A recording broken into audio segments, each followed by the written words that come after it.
Hello engineers, आप सभी का फिर से स्वागत है हमारे एक और नए वीडियो में। आज के इस वीडियो में हम रीबार स्प्लाइसेस इन आरसीसी कॉलम के रिगार्डिंग डिस्कस करेंगे। बहुत सी कंडीशंस होती है, अलग अलग वेरियस कंडीशंस में स्प्लाइसेस जो कॉलम्स में होते हैं, जैसे कि इन समटाइम्स नीचे कॉलम की साइजेस अलग होती है, ऊपर कॉलम की साइजेस अलग होती है। तो उस टाइम पे रीबार को कर्टेल किया होता है या उसकी स्प्लाइसेस की होती है, जो कि एक स्पेशल प्रोविजंस के अकॉर्डिंग की जाती है। तो उसके रिगार्डिंग आज के इस वीडियो में हम डिस्कस करेंगे और दूसरे कुछ अलग कॉन्सेप्ट्स भी जानेंगे कि उसके बिहाइंड द कॉन्सेप्ट्स क्या लगे हुए। तो आई होप ये वीडियो आपके लिए वो इन्फॉर्मेटिव हो। अगर ये वीडियो आपको थोड़ी भी वैल्यू प्रोवाइड कर रही हो तो प्लीज़ इस वीडियो को लाइक ज़रूर करना और इसी तरह के और वीडियो पाने के लिए हमारे चैनल को सब्सक्राइब कर दें, ताकि नेक्स्ट आने वाली वीडियो आपको जल्द से जल्द हमारे पहुंच जाए। आने वाले कुछ दिनों में और भी इससे स्पेशल वीडियो हम इस चैनल पर डालने वाले हैं। तो मेक श्योर कि आप चैनल को सब्सक्राइब करके बेल आइकन ज़रूर इनेबल कर दें। तो without wasting time let's start the video.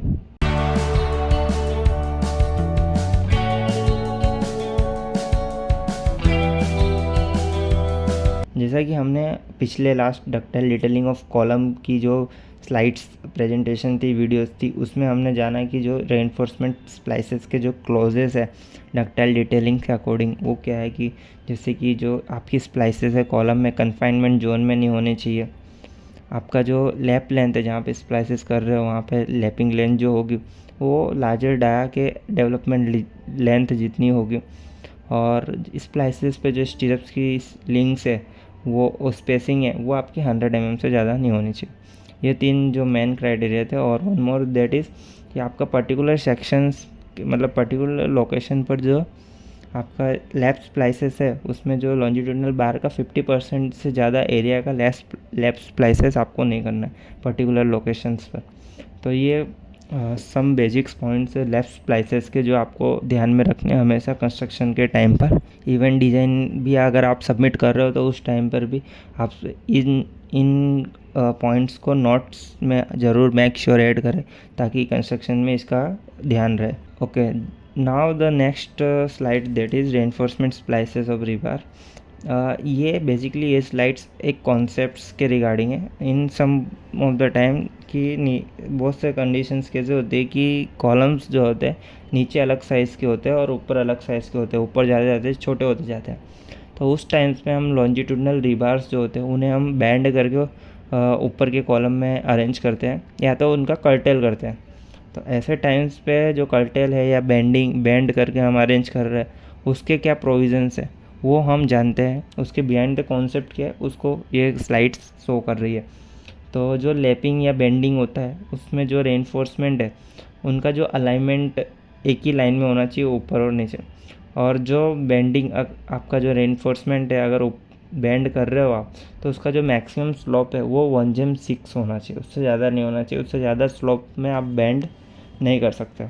वहीं आपका जो बैंडिंग हो रहा है, जैसे फॉर एग्जांपल ये रेनफोर्समेंट यहाँ से आके यहाँ से आउटर की तरफ बेंड हो रहा है, तो यहाँ पे पर्टिकुलर लोकेशन पर जहाँ पर ये लॉन्जिट्यूडिनल बार क्रैंक हो रहा है, उस जगह से 8 डाया ऊपर और 8 डाया नीचे आपको क्लोज स्टीरप्स प्रोवाइड करनी है, क्लोज स्टीरप। ओके, ऐसा रिकमेंडेशन है इंडियन स्टैंडर्ड्स में और SP34 में भी ये मेंशन किया हुआ है। नाउ जो मैक्सिमम स्लोप है, जैसा कि मैंने कहा, वो आपका वन वर्टिकल 6 हॉरिजॉन्टल जितना होना चाहिए। दैट मीन्स 1/6 मैक्सिमम है, which is similar to 10 degree से ज़्यादा नहीं होना चाहिए। फॉर एग्जांपल, अगर ये आपके लॉन्जिट्यूडिनल रीबार की एक्सिस है, ये आपके लॉन्जिट्यूडिनल रीबार की एक्सिस है, तो जो आपका क्रैंक्ड होगा, जो आपको स्लोप देना है, वो आपका 10 डिग्री से ज़्यादा नहीं होना चाहिए।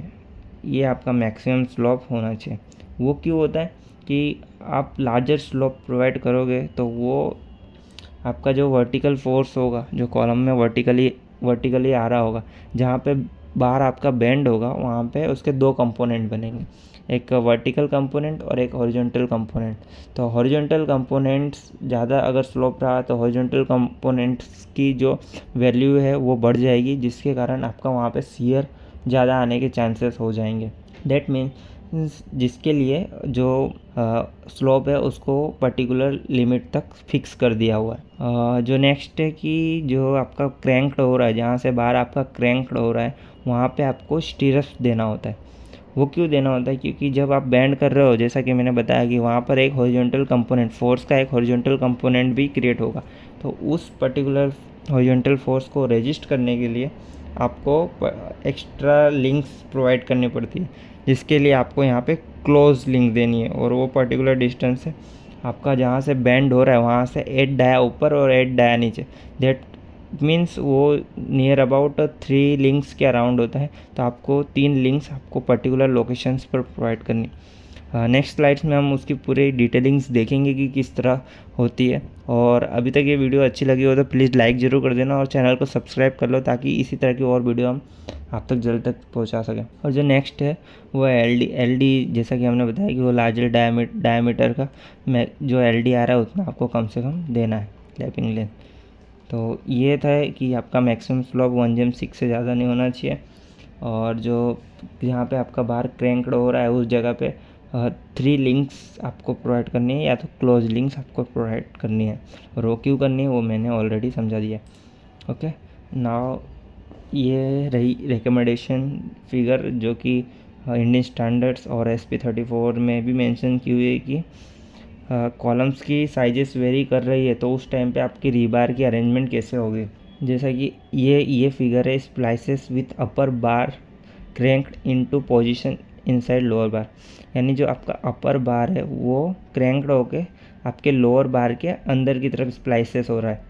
और जैसा कि मैंने बताया जहाँ पे आपके बार क्रैंक्ड होंगे उस जगह पे आपको क्लोज एक्स्ट्रा टाइस प्रोवाइड करनी है। ओके, तो इस तरह की आपको अरेंजमेंट करनी है। इस कंडीशंस में आपकी एक फेस के जो ऑफसेट है वो सेम है कॉलम का, वहीं दूसरे फेस पे कॉलम का ऑफसेट नीचे साइड ज़्यादा है और ऊपर कम है। तो इसलिए इस तरफ के जो बार को क्रैंक करके ऊपर वाले लॉन्जिट्यूडनल बार के अंदर के साइड लैपिंग की हुई है। तो इसलिए जहाँ से बार आपका क्रैंक हो रहा है वहाँ पे आपको एक्स्ट्रा स्टीरप्स की जो रिक्वायरमेंट है वो ऐड करनी है। और आपका जो ये क्रैंक का जो स्लोप है वो 1/6 से ज़्यादा नहीं रखना है। ये जो कंडीशन है, इस कंडीशन में जो नीचे के जो कॉलम की साइजेस है जिसका ऑफसेट है ऊपर के कॉलम के कंपैरिजन में वो 75 mm से कम है। अगर आपके कॉलम का नीचे का साइज जो ऑफसेट है ऊपर के कॉलम के कंपैरिजन में 75 mm कम है। फॉर एग्जांपल नीचे का कॉलम आपका 500 की विड्थ है और ऊपर 350 है, दैट मीन्स 150 का डिफरेंस हुआ। दैट मीन्स एक साइड 75 mm है और दूसरी साइड 75 mm है। उस कंडीशन में आप इस तरह की लैपिंग का प्रोविज़न कर सकते हो, मतलब आप इस तरह बार को बेंड करके ऊपर के कॉलम में ऊपर के कॉलम के लॉन्जिट्यूडनल बार में इनसाइड ऐड कर सकते हो। वहीं अगर आपकी जो कॉलम के ऑफसेट है वो 75 mm से बढ़ते हैं, फॉर एग्जांपल अगर आपकी नीचे की कॉलम की साइज 600 हो जाती है और ऊपर 350 है, that means the difference will be near about 250। तो उस कंडीशन में जो आपका जो डिफरेंस है ऑफसेट का 250 डिवाइड बाई 2 दैट इज़ 125 के अराउंड हो रहा है। तो उस कंडीशंस में आपके लिए ये प्रोविज़न नहीं फॉलो होगी। उस कंडीशन में आपको ये प्रोविज़न फॉलो करनी है, जिसमें आपके नीचे के जो लॉन्जिट्यूडनल बार है उसको बीम पर्टिकुलर लेवल के बीम में आपको बैंड कर देना है और एक्स्ट्रा डोवेल प्रोवाइड करके आपको एलडी की प्रोविज़न कंप्लीट करनी है। ऊपर के जो कॉलम के लॉन्जिट्यूडनल बार है उसको नीचे तक आने देना है, या अगर नहीं आने देना है तो आपको एक्स्ट्रा डोवेल्स बार प्रोवाइड करने हैं जिसका एरिया ऊपर के कॉलम के रेनफोर्समेंट के बराबर होगा। तो इस तरह की प्रोविज़न्स आपको कॉलम्स में करनी होती है जब कॉलम्स की साइजेस वेरिएशंस में होते हैं, नीचे अलग साइज़ के होते हैं ऊपर अलग साइज़ के होते हैं। तो आपके जो बार्स है उसको जो बेंड करना होता है या उसकी जो डिटेलिंग है उसके लिए इस तरह के रिकमेंडेशंस को ध्यान में रखना पड़ता है। तो आई होप ये वीडियो आपको इन्फॉर्मेशन या आपके लिए थोड़ी वैल्यू ऐड की होगी, और अगर वैल्यू ऐड की है तो आई होप ये वीडियो को आप लाइक ज़रूर कर दिए होंगे और चैनल को भी सब्सक्राइब कर देना, क्योंकि आने वाले कुछ टाइम में और भी इन्फॉर्मेटिव वीडियोस हम लाने वाले हैं। तो मिलते हैं नेक्स्ट वीडियो में।